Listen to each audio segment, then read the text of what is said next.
Ici, on va voir deux petits problèmes dans lesquels on va utiliser des opérations sur les fractions. Premier problème, Fabienne fait des pas de 6/7 de mètre.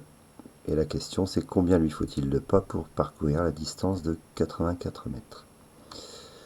Donc ici, on a affaire à un problème de répartition, puisqu'en fait, la question qui se pose, c'est combien de pas peut-on loger dans les 84 mètres, connaissant la longueur d'un pas. Donc si on connaît le total et qu'on connaît la valeur d'une fraction, d'une partie, pour trouver le nombre de fois qu'il faut multiplier, eh ben on fait une division. Donc on va diviser ici la longueur totale par la longueur d'un pas. Donc ce qui fait 84 divisé par 6/7.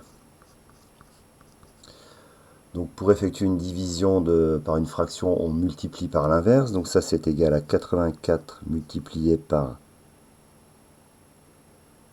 7 sur 6.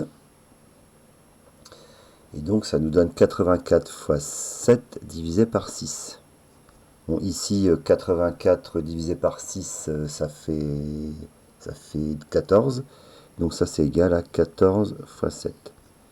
Donc 14 fois 7, 14 fois 10, 7 fois 10, pardon, 70, plus 7 fois 4, 28, donc 98. Et donc il faut 98 pas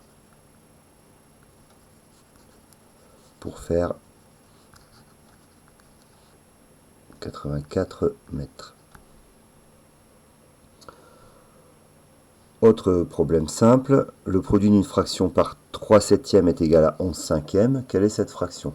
Donc même principe qu'avant, on connaît le résultat d'un produit et on connaît un des deux facteurs du produit. Donc quand on connaît le résultat d'un produit et qu'on cherche un des deux facteurs, eh bien on divise toujours le résultat par le facteur connu.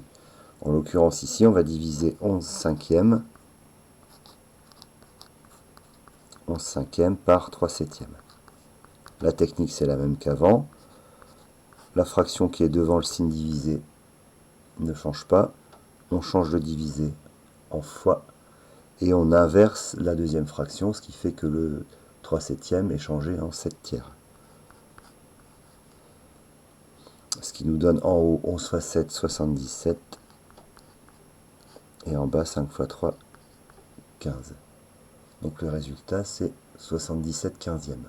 Donc on peut vérifier que le produit de 77 par 15e par 3/7 est bien égal à 11/5. Donc voilà.